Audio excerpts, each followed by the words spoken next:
And welcome to Hannity. Tonight, we are in the heart of Times Square in the Fox Sports Broadcast Tower, home of this year's Super Bowl. We have a jam-packed edition of the show. America, are you ready to roll? Let's roll. Sean Hannity says, you know, as soon as I can get out, I'm leaving. Jon Stewart begging little old me to stay in New York. Stay, Mr. Hannity, stay. Won't you stay? The question is, will I, should I? Sean Hannity is disgusted. We're all one big happy family. Rand Paul says things are just fine in the GOP, but is it really true? You doing it, Scarlett. And we'll show you the Scarlett Johansson commercial that was banned from Super Bowl Sunday. Plus, another edition of Ask Sean coming your way. They can ask me anything, and I don't know the questions ahead of time. You don't know anything, and I can't wait for this. Dagan's digging up your questions. You ask, I answer. I'm 6 for 6. The last 2 weekends, we'll see, Joe. We're on. And it's Hannity versus Joe Theismann, who had the winning playoff picks. Well, it's time for Joe to eat some crow. I would be remiss if I didn't congratulate you. Hannity starts right here, right now. And welcome to Hannity. Well, I can't believe it's true, but it appears the Daily Show host, Jon Stewart, actually really likes me. You don't believe me? Watch this. Sean Hannity is disgusted. Disgusted. He is disgusted at the New York governor's intolerance. We must keep him. But how? Mason? Sean, we know you're mad at us, and you have every right to be. Occupy Wall Street, Governor Cuomo, that weird smell.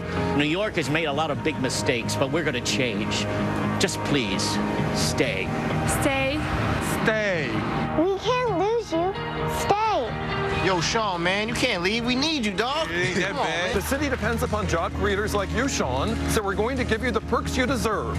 We'll name a street after Reagan. Hell, we'll name them all after Reagan. Worried about your commute home? No problem. This A train is now running directly to Sean's house. Tishayer Po. Take it out. Please stay. Stay. Stay. Stay. Stay. Stay, Mr. Hannity, stay. What do we do if you've gone away? Who would we tax till his money was gone? Who would we impose socialism upon? Stay in your first and second homes. Don't disappear forever like Alan Combs. Come on, please, Mr. Hannity, please, Mr. Hannity. Please appeal to your infinite vanity. Keep your unique brand of far-right insanity. All right, how could I possibly leave? Anyway, joining me now with reaction, my good friends from The Five, Kimberly Guilfoyle and Eric Bolling. Isn't that fantastic? It's a whole Broadway production. I know. Begging you to stay. Begging me to stay. What is your answer? Well, I'm thinking about this. Now, putting aside, by the way, the false caricature about conservatives being this way or that way, racist, sexist, and blah, blah, blah, I thought about this. How about I invite Jon Stewart to move with me to either Florida or Texas? And now think of the better weather, no taxes. He'd have more money in his pocket. He'd have a better life down there. Like a Three's Company, bosom buddies kind of thing? As neighbors or in the same place? No. He can live in some other town. He doesn't have to live in the same town. What do you think, Eric? So not too close. I'm not sure you could get that many people to tell Jon Stewart to stay. Ouch. He's going to have something for you. Well, the worst part is, I wouldn't mind if Jon Stewart or anyone else moves, but if you take people that ruin states like New York, New Jersey, Illinois, and California that are highly taxed, highly regulated, then they're going to go to Texas or Florida and ruin those states. And really, that's what this is all about. Yeah. You said, look, if you keep doing this stuff, I'm going to have to leave. Meanwhile, there's an ad that runs, Sean, across the country, not just New York, across the country, California, Kansas, everywhere.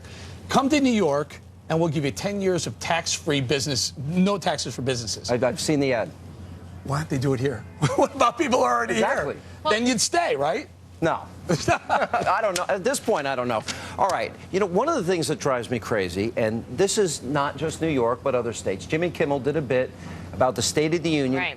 And he hit the streets of L.A. in this case. What do you think of the speech? The problem is he's asking people before the speech was actually given. Yeah. Watch this bit. We asked pedestrians what they thought of President Obama's speech. Of course, there's no possible way they could have seen the speech because it hadn't happened yet, but that didn't stop these folks from weighing in. What did you think of the State of the Union last night? It was awesome. I loved it. Do you think that Joe Biden embarrassed himself last night? Very much so. What did you think about Obama faking the heart attack at the end? I think that was more for shock value, not sympathy or what have you, but just to... I mean, yeah, you did get shocked when they brought that defibrillator. Exactly. Oh my gosh. All right, it's funny, but it cancels out how many well-educated people's vote. Okay, but what's disturbing, too, is he's like, yes, with the defibrillator, when they bring it back to shock the guy's heart to bring him back to life. I mean, it's funny when you watch it. The Jimmy Kimmel pieces are very clever, but yes, what about the apathy of people not watching, not participating, actually understanding the issues, what's going on, whether or not they could learn a lot from the State of the Union is another story. But that's kind of a similar theme, that people don't pay attention and know the politics and know the issues and then misinformed and they vote. And also, it's L.A., so what do you expect? What do you go to the street, man on the street in L.A., you're going to get whatever. You're going to get stuff like that. How about New It's York? hilarious. How about this? There's a great comedy bit.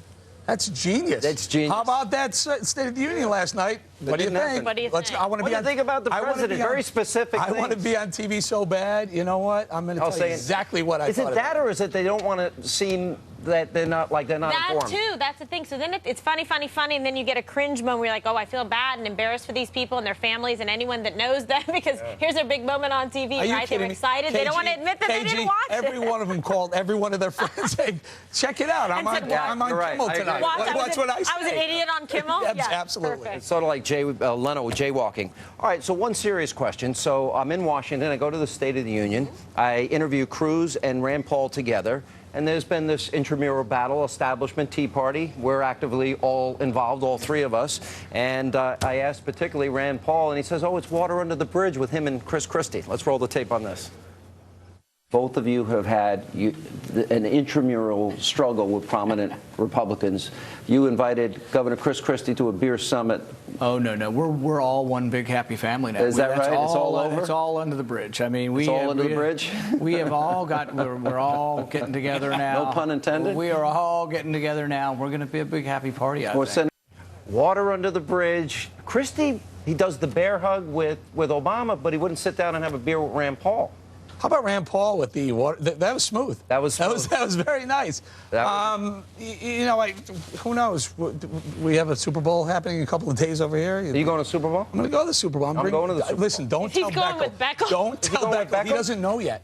Oh, really? So tomorrow on the show, it's a surprise. That I have a Super Bowl. You're going to give him a ticket on He and I are going to go to the Super Bowl. And a golf cart. Who's going to bring us? I'll be watching. Golf cart. Porter's going to supervise you guys. But my concern, KG? Yeah. There's a bridge that goes from the parking lot to the stadium.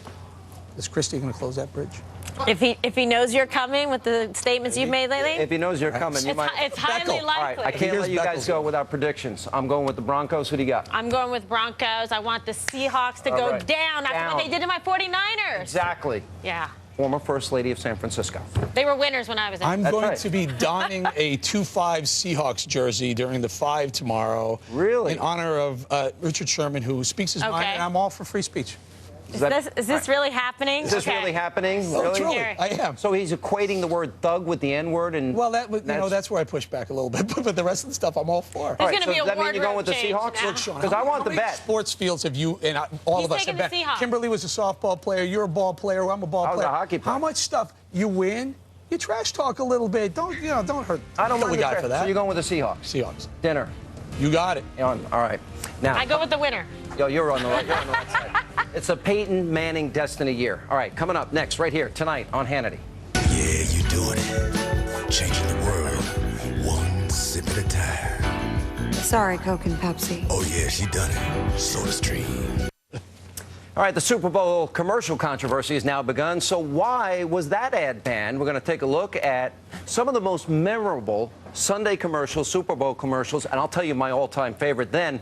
All right, Joe Theismann says, I need a little work on my football throwing, and he's going to join us along with Super Bowl champ Matt Burke, and we're going to go outside for a little bit of a throwing lesson, and we'll also have a picks showdown, because I've been right and he's been wrong the last 6 games.